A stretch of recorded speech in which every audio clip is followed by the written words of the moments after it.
আলিপুরদুয়ার জেলার বীরপাড়া থানার ডিমডিমার বাসিন্দা গাড়ি চালক সাজু তালুকদার 2019 সালে আশ্রয়হীন মানুষদের আশ্রয় দেওয়ার উদ্দেশ্যে একটি আশ্রয় গৃহ তৈরি করেন। নাম দেন হেভেন শেল্টার হোম।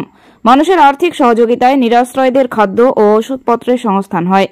কিন্তু ওই শেল্টার হোমের সদস্য সংখ্যা বেড়েই চলেছে।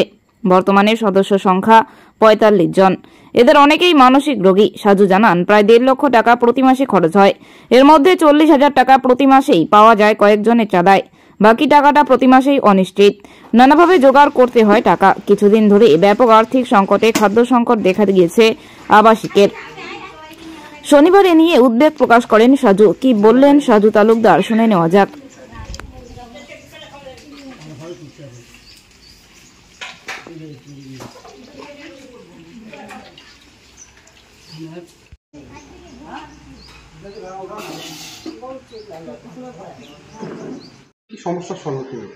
সমস্যা আসলে কি, আমার যে হ্যাভেন শেল্টার হোম চালাতে যে দৈনন্দিনের যে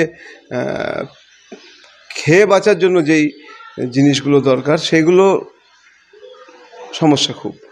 চাল, ডাল, তেল, নুন সরকারিভাবে হয়তো অনেক মানুষের একটা ধারণা থাকতে পারে যে হয়তো হ্যাভেনে প্রচুর সরকারি ফান্ড আসছে, কিন্তু আমার নিত্য প্রয়োজনীয় যে খাবার দাবার আছে তার জন্য কিন্তু সরকারি কোনো ফান্ড আসে না।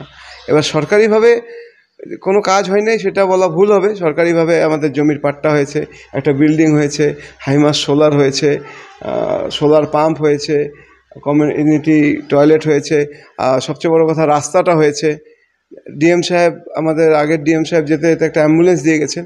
সেইগুলো পরিকাঠামোর দিক দিয়ে সেগুলো ঠিক আছে, কিন্তু এই যে ডেলি যে আমার যে খরচা আছে খাবার দাবারের, সেটা আমার প্রায় মাসে 1,45,000 থেকে 50,000 টাকা খরচা।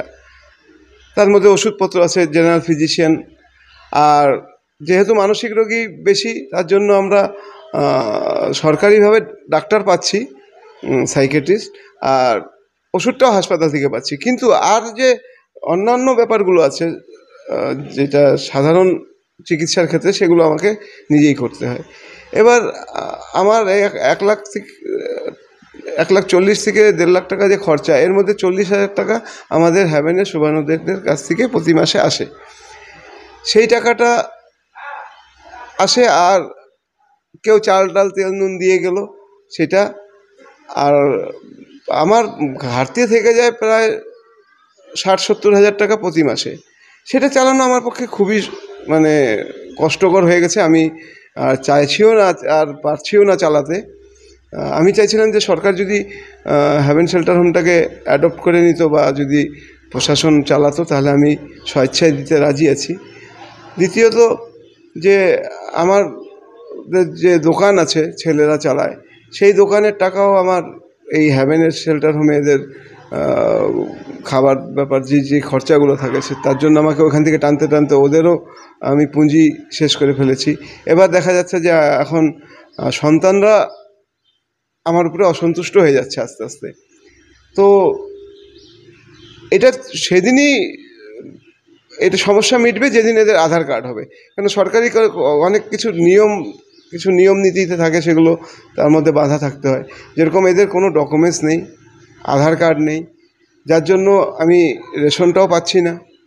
আধার কার্ডটা হয়ে গেলে রেশনটা পেতাম, এবং আরও অন্যান্য যে সরকারি সুবিধাগুলো আছে সাধারণ মানুষের জন্য, সেই সুবিধাগুলো পাওয়া যেত। আমার প্রশাসনের কাছে, সরকারের কাছে একটা আবেদন যে এই মানুষগুলো তো আমাদের ভারতেরই, কোনো কারণে কোথাও থেকে চলে এসছে, মাথা ঠিক না থাকা দরুন, অসুস্থতার দরুন আজকে এখানে এসে পৌঁছেছে। তার মধ্যে প্রচুর লোক আমার এখানে দিয়ে যায়, রাস্তা থেকে তুলে দিয়ে যায়। দিয়ে যাওয়ার পর আর কিন্তু তারা ফিরেও তাকায় না যে এই মানুষগুলো কীভাবে আছে, বা এদের সংসারটা চলবে কী করে। তো তাই সরকারের কাছে এবং প্রশাসনের কাছে আমার বিনম্র অনুরোধ যে আমাদেরকে এদের আধার কার্ডটা যদি বানিয়ে দিয়ে উপকৃত করেন, তাহলে আমার এটা চালাতে অনেকটা সুবিধা হবে। যে কষ্টের মধ্যে আছি সেটা একটু লাঘব হবে। আর বিভিন্ন মানুষ দিয়ে যাচ্ছেন, আমি মানবিক কারণে নাও করতে পারছি না। মানসিক রোগী, এদের ট্রিটমেন্ট করার পরে এদের বাড়ির ঠিকানা খুঁজতে হয়। সেই বাড়ির ঠিকানা কেউ বিহারের, কেউ আসামের, কেউ ইউপির, কেউ ঝাড়খণ্ড, এরকমভাবে তাদের ঠিকানা খুঁজতে হয়। এমনও অবস্থা হয় কি, যারা খোঁজ পায় যে তার পরিবারের লোকটা এখানে আছে, কিন্তু তাদের কাছে নিয়ে যাওয়ার আসার গাড়ি ভাড়া, যাতায়াতের ভাড়াটাকুও থাকে না, সেটাও ম্যানেজ করে দিতে হয়। আমি একটা মানুষকে কতটা এভাবে আর চালাবো? তাই সকলের কাছে আবেদন যে আপনারা আসুন, স্বচক্ষে দেখুন, দেখে যদি আপনাদের মনে হয় এখানকার জন্য কিছু করা দরকার করবেন।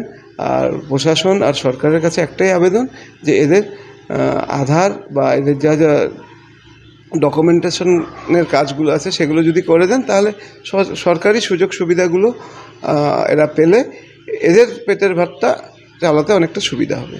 আপনার নাম? আমি Saju Talukdar, haven shelter home পরিবারের কর্ণধার।